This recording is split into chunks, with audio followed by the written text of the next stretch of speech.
Здорово, танкисты, всем привет, с вами Серега, с вами Индомит. Сегодня у нас очередной обзор танков нашей любимой игры Мир танков от Листа Гейм. Сегодня у нас на обзоре советский средний танк 9-го левела, проходная прокачиваемая ветка Т-54, да-да, всем известная Т-54. И прежде чем продолжим обзор, конечно же, прожми лайк под видео и подпишись на канал, если ты до сих пор это не сделал. Ну а мы с вами начинаем, и начинаем, конечно же, с бронирования. Тем более, что здесь есть на что посмотреть.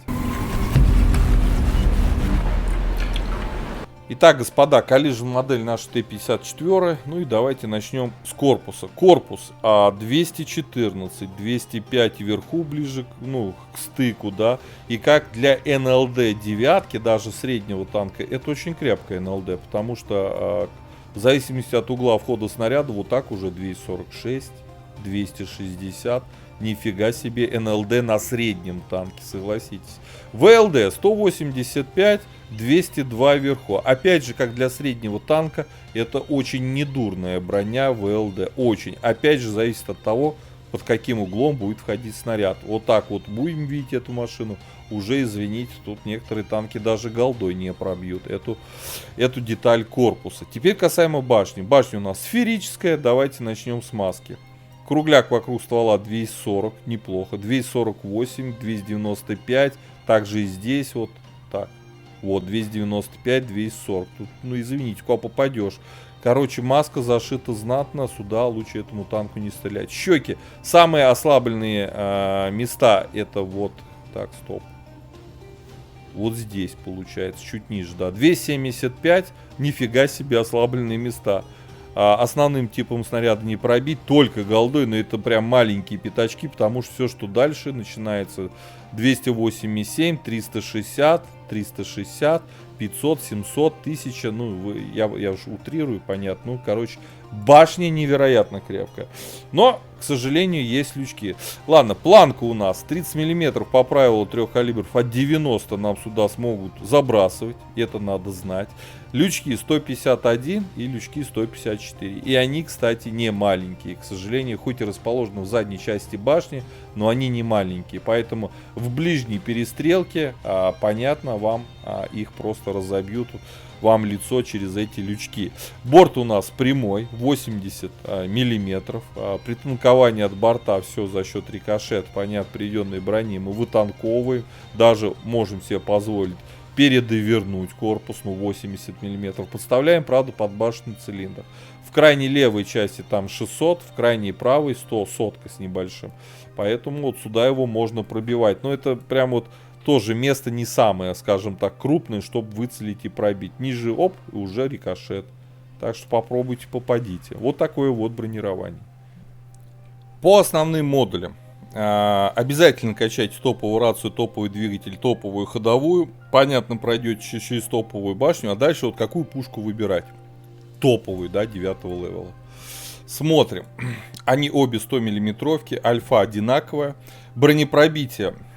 Давайте вот так поставлю. Вот на этой. Выше. Вот, но вот это заряжается побыстрее. Пробитие я имею в виду на основном типе снаряда. Вот, ДПМ у них разные. Здесь 2250, здесь 2 почти 600. Вот, но вот на этой пушке лучше точность, лучше 0.33, здесь 0.39 и быстрее сводится. Здесь 2,5. Поэтому вот из-за пробития, из-за точности и сведения, да, я все-таки рекомендую катать на 100 миллиметровке D54, нежели на вот это D10T2S. Фиг выговоришь, да. Нас интересует пробитие на основном снаряде, что пушка, это все-таки СТ-шка, быстрее сводилась, вот, и была более лучшая точность. Так что рекомендую вот это орудие. По полевой модернизации во втором блоке качаем легкосплавные узлы крепления. В четвертом блоке плавающий прицел, антибликовую маскировку фар. В пятом блоке, в седьмом рекомендую все-таки прокачать чувствительная оптика. Почему?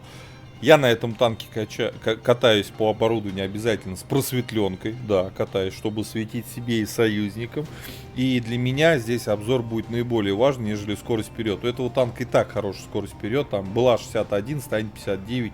Небольшая разница. А вот обзор, там порядка, по-моему, где-то на 30 уменьшится. Да, если выбрать вот это, то нет, так нам не пойдет. По оборудованию. По оборудованию ставим турбину, ставим просветленку и ставим досол. По снарядам. Основной снаряд у нас бронебойный, скорость полета 1015 метров в секунду. Голда аккумулятивная, летит 900 метров в секунду. А осколочно-фугасный летит так же, как бронебойный, 1015 метров в секунду. По снаряжению. Ремка, аптечка, автоматический огнетушитель. Я пихнул доп. Паёк, чтобы максимально раскачать возможность данного агрегата. У нас 4 члена экипажа. Перки наблюдаете перед собой в таблице. Теперь по плюсам и минусам машины. Что касаемо огневой мощи, у нас один самый жирный минус. К сожалению, он присутствует. И на рельефных картах, естественно, попка ваша подгорит. Это углы вертикальной наводки. Они минус 5. Хуже не придумать. Ну, минус 5, ребята. Зато хорошее время сведения у нас, менее 2 секунд. У нас точность 0.31, можно сказать, лазерган. ДПМ почти 2700.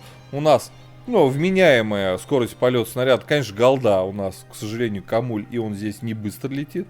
Но в целом, вот точность неплохая. Это очень важный параметр для нашей тачки. Заряжается пушка у нас чуть больше 7 секунд при альфе в 320, что тоже достаточно неплохо. 1650 хп у нас. Для девятки средний показатель ни много ни мало. По мобильности все отлично. 61 вперед, 23 назад.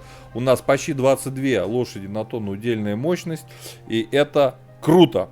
По незаметности сейчас 19, но перк незаметности не вкачан вовсе. Где-то там порядка 30-32 точно можно раскачать. По обзору у нас 461 метр. Вот при такой сборке на просветленке. То есть будем и себе светить, и союзникам. И это хорошо. Ребята, есть проблема этого танка по рельефным картам. Понятно, да, но нету ВН-5. Это очень, скажем так, мешает эффективной игре на рельефных картах. Но по городу мы можем играть. Но зато, вернее, помните, что у нас достаточно дырявые лючки, слабая броня в них, и их видно, они большие. Поэтому не старайтесь участвовать где-то прямо в игре от башни на малом расстоянии в перестрелке. Вам все лючки разобьют, это 100%. Давайте уже отправляться в бой, посмотрим, на что, собственно, Т-54 способен. Погнали.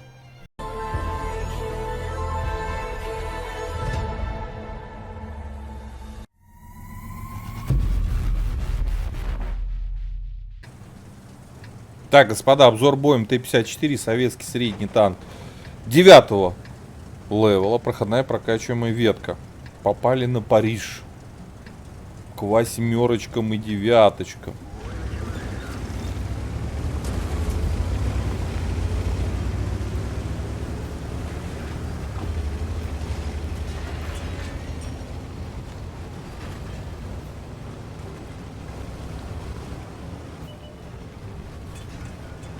Хорошая подвижность у нас.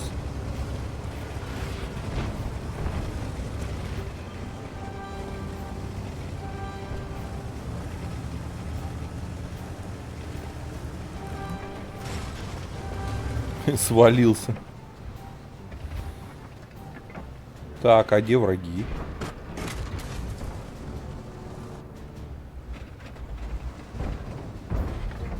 Едут.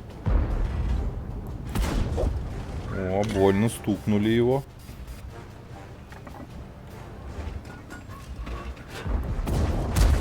Все, настрелялся.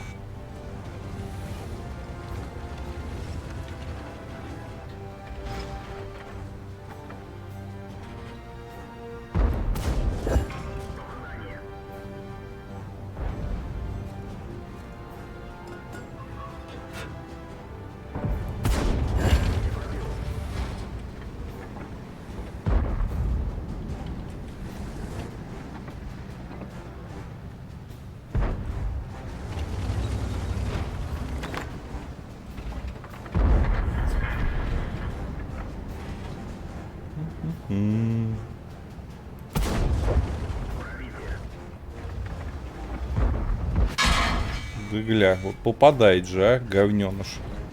Говненыш.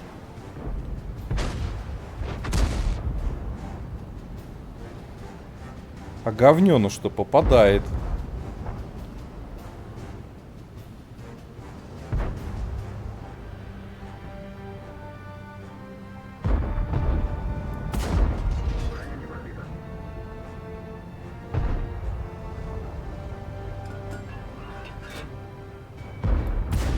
О! В башню ему газанули. Хорошо.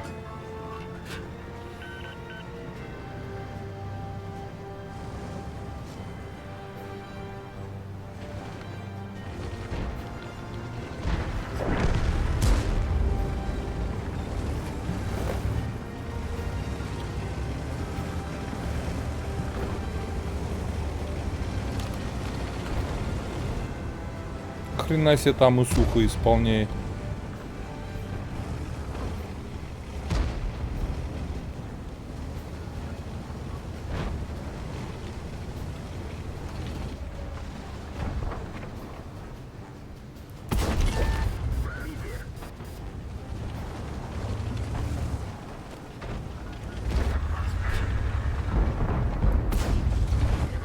Не пробил.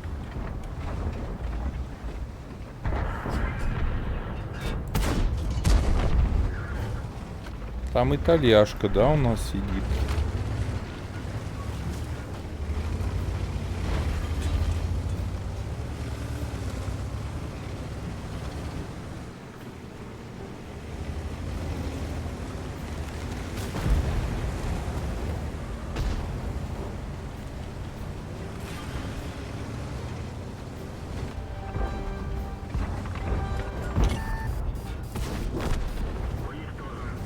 Все, ребята, вы окружены. Сдавайтесь.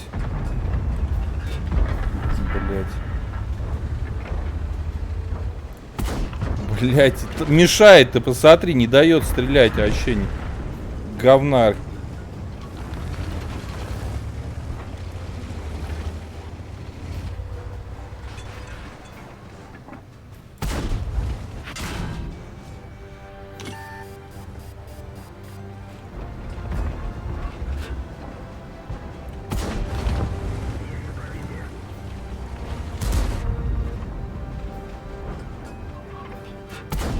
Во, хорошо.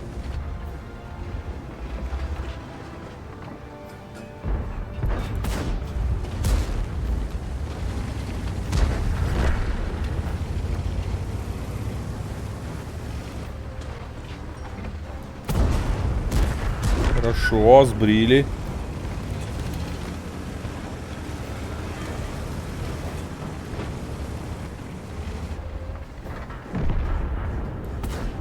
Промазал.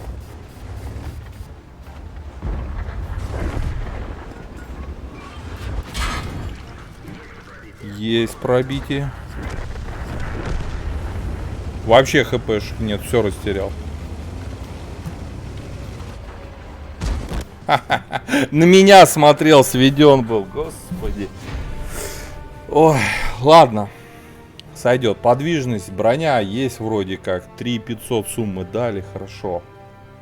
Хороший ли танк? Хороший по подвижности. Броня даже в башне присутствует. ДПМ пушки присутствует. А вот у ВН, у пушки, можно сказать, не присутствует. Поэтому я не очень, еще раз повторюсь, не очень люблю советские, как тяжелые, так средние танки, в первую очередь из-за отсутствия углов вертикальной наводки. Этот танк тому не исключение. Третье место у нас по урону. Вот. Танк заслуживает по пятибалльной системе 4 с минусом, четверку я в жизни не поставлю. Все хорошо в нем. И броня даже, можно сказать, и в корпусе, и в башне, да несмотря там на лючки и прочее, да. Но, блин, вот это вот дерьмо в минус 5 очень сильно мешает играть на рельефных картах. И там, играя на этом танке, у вас просто сгорит очко, безусловно. А так, в целом-то, конечно, 54 хорошо сбалансированная машина, вот за минусом только УВН. Вот, ребята, пишите, кто катает на 54, кто умеет на ней катать, кто не умеет, да, в целом, как вам эта машина, вот, какое вы используете оборудование, я дефолт поставил. Подписывайтесь на канал, прожимайте лук, а я вам говорю, до скорых встреч, пока. Поддержи брата-танкиста лайком под этим видео, подпиской на канал, ну и, конечно, прожми колокольчик, чтобы быть в курсе всех новых стримов и самых последних обзоров по нашей любимой игре.